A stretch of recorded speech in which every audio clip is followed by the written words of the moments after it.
জয় রাধে রাধে। সনাতনী গৌরী দাস ইউটিউব চ্যানেলে আপনাদেরকে স্বাগত। আজ আপনাদেরকে দেখাতে যাচ্ছি মণি অন্ধ রামদাস বাবাজির আশ্রমে।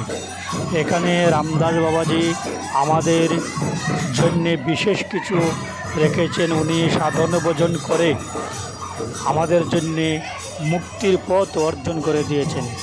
আজ সেই স্থানে হরিনাম সংকীর্তন, গীতা পাঠ এবং ভক্তদের উদ্দেশ্যে মহাপ্রসাদ বিতরণ।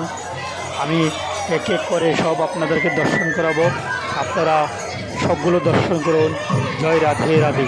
এবং সবাই লাইক কমেন্ট করে আমাকে আরও সুন্দর সুন্দর ভিডিও আপনাদের জন্য উপভোগ দেওয়ার জন্য আশীর্বাদ করবেন। নিজে অনুধাবন করিয়া সনাতন হিন্দু ধর্ম পরিত্যাগ করিয়া অমুক অমুক অমুক গ্রহণ করিলাম। এই প্রতিদিন আমরা দেখতে পাচ্ছি, প্রতিদিন। এই জন্য সাবধান। অনেক পড়াশোনা করলাম, অনেক ডিগ্রি পেলাম, কিন্তু ধর্ম সম্বন্ধে, ঈশ্বর সম্বন্ধে যদি না জানি, এগুলার কোনো মূল্য নাই। ঈশ্বর সম্বন্ধে জানার নামই জ্ঞান, আর সব অজ্ঞান।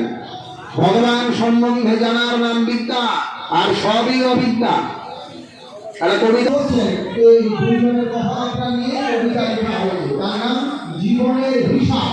লেখক সুকুমার ভিড়তে বোঝাই বাবুল বাসাই চলি শখের ওঠে, মাঝে গরম বলতে পারিস সূর্যিনের ওঠে, চাঁদটা কেন বাড়ে কমে জোয়ার কেন আসে, বৃদ্ধ মাঝি অবাক হয়ে ফেল ফেলিয়ে হারে।